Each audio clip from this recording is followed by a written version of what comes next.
morning Trainiacs. Big day, big bike.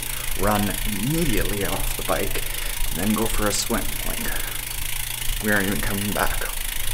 Just suffer today. Love it. This is day 2 of the Purple Patch San Francisco minicamp.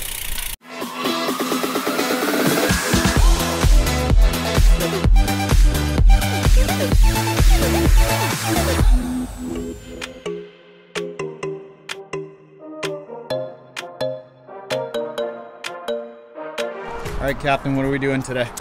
We have got a very busy day today. Yesterday was all about technique, and we went through and did some hill repetitions yesterday. We did some run form yesterday. We started to put it into action.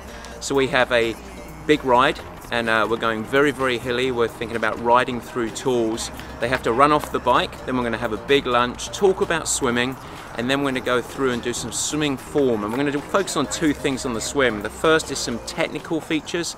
The second, which is really important, is understanding a sense of pacing. So a series of progressive efforts from form-based swimming, endurance swimming, race pace and hard, and hopefully as effort goes up, speed goes up. But that's not always the case.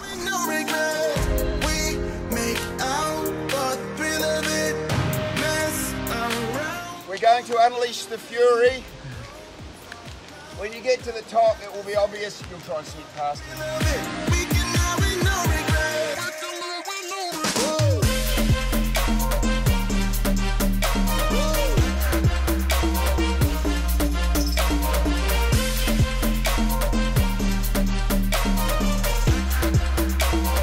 How's everybody feeling? Looks like they've done a trip.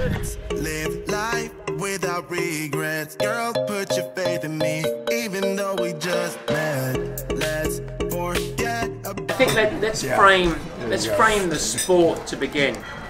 And I think this is important for your lens when you approach training and you approach racing. This sport is not comprised of swimming, cycling and running. This sport is swim, bike, run. It is one sport with 3 disciplines. Paul said something the other day which I think is really, really good lens to look through. You don't need to, because of the wonderful interaction of the 3 disciplines, you don't need to run for general fitness. You don't need to think about your running training as building global fitness, because you have 2 wonderful disciplines, cycling and swimming, where you can develop wonderful central cardiovascular fitness and some muscular resilience that lead you in. And if you take the lens on your running that you're going to just run for fitness, there's a high chance with most of you guys sitting around the table that a large percentage of that running training that you'll be doing will be executed with less than preferable form. And when you start running poorly, the economy drops, the mechanical fatigue increases, and your risk of injury increases. So instead, it's quite a hard one this morning, I've got to say. It's 3 in a row there. So what do we do today? So yesterday we did a whole bunch of technique. Today we applied it. So we went on an endurance ride and we deliberately made it a whole bunch of climbing, a lot of variable terrain, a lot of rolling terrain, and just a little bit of flat. And we asked them to take the tools that we taught them and apply it to an endurance ride today. So we rode several hours, pretty strong, and then we stretched them, some real training. We had them run off the bike, mostly for familiarity, a little bit of form, but really it was just a little bonus for some muscular resilience. Had a lovely lunch, enjoyed a coffee afterwards, then we had a lecture on swimming. We talked about the value of being swim fit, some of the technical elements and the use of tools. And now what we're going to do is we're going to go and do a progressively building set of intervals to help them develop a sense of awareness on pacing. So we can take the darn watches off, where they get their feedback, and have them develop the inner animal, where they can actually learn what it feels like to swim at endurance level, at race pace level, and then of course swimming fast. And that'll do the day. You're a mean man giving that to us after 3.5 hours. Brutalness, rightful brutalness.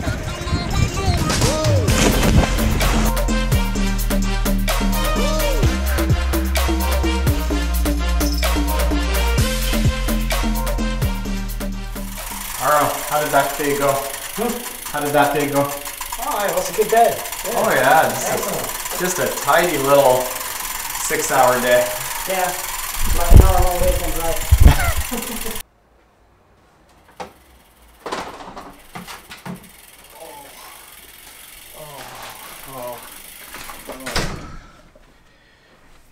You know who's tired?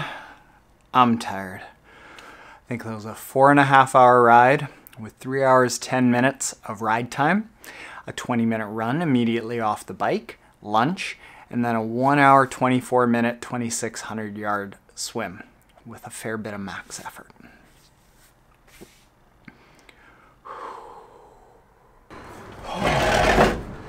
Whoa, whoa. California?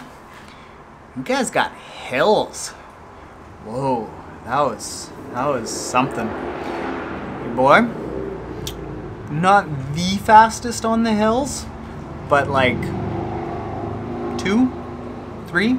There's actually one woman here, Megan.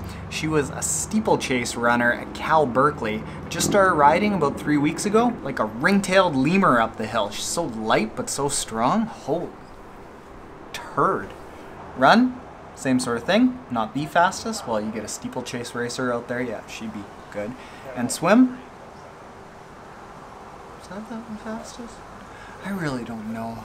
It's all just such a blur, guys. You know what? Matt did a good job of explaining what was what, and he just has that smooth British accent. I can't say anything better than he says. It was a big day. It was a lot of work. I'm gonna end it there and eat a lot of stuff.